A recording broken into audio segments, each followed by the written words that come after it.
Welcome to episode 8 of Pass the Word. I'm MC2 Jones. And I'm MC2 Gleason. And today we have 2 special guests. We have our command's ombudsman. Ombudsman Appreciation Day is coming up on September 14th. Mm-hmm. And so we kind of just wanted to connect and just get an understanding of their roles, what they're going to provide for the command, and just have a sit down and pick their brains. So without further ado, we have Sarah Turnbull and Victoria Barden. Thank you for joining us. How are you guys doing today? Doing all right. Awesome. Doing well, thank you.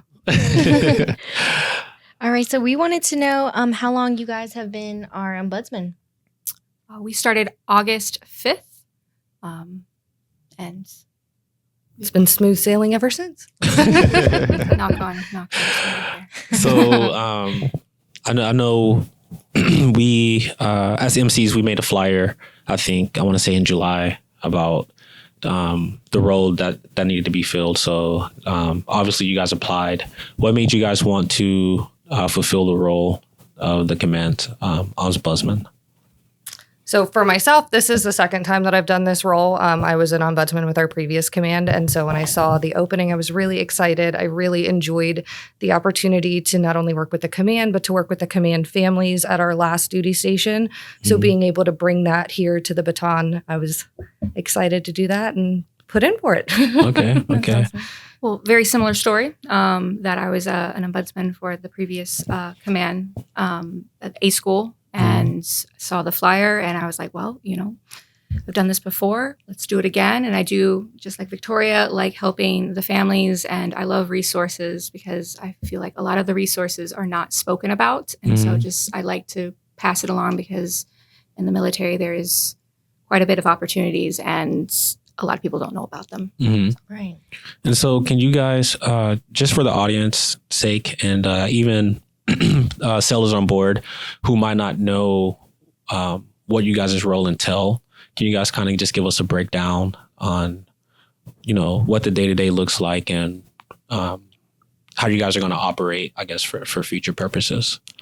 Yeah. So we are appointed volunteers. So we do have to apply. We had to go, resumes and interviews and things like that. Okay. Make sure that we are qualified or that we have the time to do it. The role is basically about 24/7. We have 2 cell phones and we have an email as well. And so we, at any time of the day and night, we will get phone calls or emails, and people will, family members or sailors will contact us and, say, I have this kind of problem. What can I do? And then Victoria and I assist from there. Okay. And sometimes we will have to contact the command if it's a bigger issue, so we can have their support as well. Okay. What kind of problems would be appropriate for families to bring up to you both? Pretty much anything. If you have financial issues, family problems, child care, childbirth, death, PCSing questions, any sort of resource that you could potentially need, mental health resources. Really, it's such a broad spectrum, and it's even within the military community, and then also just general community resources for whatever area you live in. Honestly, I would tell the last command I went to, I would tell the sailors, I was like, I dare you to stump me. And if I don't have one on the top of my head, I'm going to call you back and I'm going to resource it. I'm going to research it. Because there can be so many problems. For sure. And so, really it's if you need support, you have a question, you can't get it answered by somebody in the command, you call us and we Okay. Not afraid of the challenge. It sounds like a rigorous job. You guys have to be prepared for every situation. You never know what you're going to get. No. You never know what to expect. I feel like that's kind of exciting in a way, though. Knowing that you're helping all these people and their families, because I feel like what we do is so hard, just on our end. So you all being married to sailors, you understand, you're able to relate to what people are going through. So that's pretty cool. Absolutely. So, within your role, why do you guys think it's crucial for you guys to maintain relationships with, I mean, you guys are on baton, so with baton sailors' families, like, why is that important for you guys to be successful? I would say is that really, the Navy is very big, but also very small. Once you stay in, once people stay in longer, everyone seems to know one another. So really, I always pictured it, of being kind of a family. And then once you come in, we take care of our own because, like you said, not everybody understands what sailors go through, but then also family members of extended family members and also spouses and kids and all of that. And no one truly understands unless you've been a part of it. So I feel like, to be connected and helping each other out, because most people are not from the area where their command is at. So being able to support one another in times of crisis, like death and childbirth and all of, surgeries and stuff like that, like, I think it's important. So, that's why I think our job is, vital to bridging that and continue to have that big happy, maybe not happy, but big family support. I'll say happy. Why not? What events have you guys kind of participated in just being ombudsman for the command? This command? Or Any command. Any command. Okay. Like, do you guys host events, or do you I know you may not have been ombudsman for us while we were on deployment, but I know that the previous ombudsman, they were doing like events for the families while we were gone. Oh, yeah, special like holiday things. And I just kind of wanted to talk about like what you guys could be doing like in the future for us. So with our previous command, we did monthly meetups. Just with the ombudsman. So the FRG had their own events. We would go and participate in those events, mingle with the families, answer any questions, be a resource to them. But we would also host our own every month so that families could come. They could talk to us. We could give any information because, of course, at that time we were in a deployment. So we would give, those regular updates from the command. We also did a lot with the community. So at the time, again, we were in San Diego. We were on a carrier that was in a movie. So I helped with the premiere for that movie on North Island. We did a lottery event. We were able to get tickets for our families. That was really fun. The San Diego Padres hosted a baby shower for us. So I got to help coordinate a lot of that and select those families and do the lottery. So, and then on top of just general command things, we had the Carrier Classic on our boat. So we got to participate in that and also do lotteries for families with that. So yeah, we did a lot with our old command, and I'm excited to do that here. Yeah, definitely. That sounds fun. I know we don't have a professional baseball team, but we'll make do. We'll figure something out. We've got the tides. It's fine. They're close enough. No, and we also did that. Well, at least with me, and I think what the Batons Command is looking for as well is us being there just as a presence for this, like the normal day-to-day, like all hands call, and just be that presence. That's what I was in the last command, where I would just show up to Student of the Week or graduations and stuff like that. Because what we figured out is that when people they don't know what ombudsmen are, and so that's why I would always do kind of a speech and just say like, "Hey, this is what I do.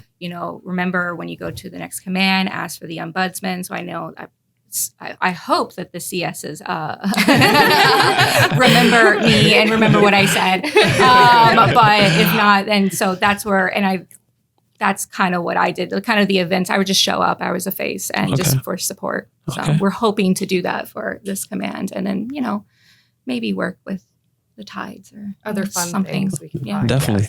And that's why we're trying to pass the word. So to kind of, oh no, that's a little corny. Sorry. Come on, tides. Help us out here. But to kind of just like wrap this up, is there anything else that you guys would like to add for the command and the audience sake? Well, we would like to say is about like kind of like who we represent, and we represent not only the sailors on the baton, but on also family members and like moms, dads, not even just in Virginia, and anywhere that a sailor's family is located at, grandmas, basically anyone that you deem as your people. That's who we represent, and we are that in between the command and the families and the sailors as well. And there are some things we would have to report. Victoria, if you wanted to. Any instances of child abuse or neglect, domestic abuse, sexual abuse, anything along those lines, we do have to report those. Yeah, I mean, and most of the things are confidential. The only time we would let somebody know if we have to let the command know, and if the command is informed, it's typically just the triad, and then from there they kind of determine if they need to do anything in particular. But it's not to get anybody in trouble. It's just again for that support, because there are more resources that we're not in connection with that sailors will like lawyers or NCIS and things like that we don't have much connection with. Definitely. So. But it all just entails wraparound services. Yes. So I appreciate that. So on the 14th, we're going to be cognizant and show some appreciation for what you guys do. Could you guys, provide an email or a point of contact for individuals to kind of reach out to you guys? So there are two phones. You can call both of them because Victoria and I are always in contact with one another, or you can just call one of them. Please make sure that you leave a voicemail. If we do not answer, you have to leave a voicemail. If you do not leave a message, we cannot call you back. It's a security thing. We have to make sure that we have consent from you to call you back. Okay. And we do get a lot of spam calls and things like that. So it's just like sometimes we will think we're like calling somebody back and it's a telemarketer.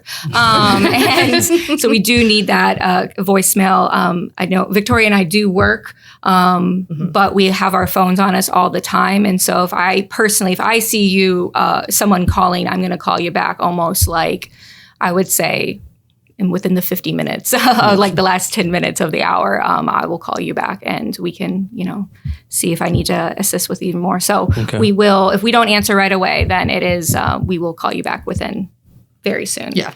But my cell phone's number is, it's 757-550-8822. And the email that both her and I share is USS Baton Ombudsman, all one, no spaces, no nothing, at gmail.com. Nice. Okay. And then my phone number is 757-798-4763. And again, I'm available 24 hours a day, 7 days a week. Sarah and I both are. Please leave a message, send a text. Yep. If we don't answer, that way we, again, know that we have the ability to call you back. Definitely. Around the clock. We're going to wrap it up. Yes. Once again, this is episode 8 of Pass the Word. I'm MC2 Jones. And I'm MC2 Gleason. And thank you for listening. We'll see you next week.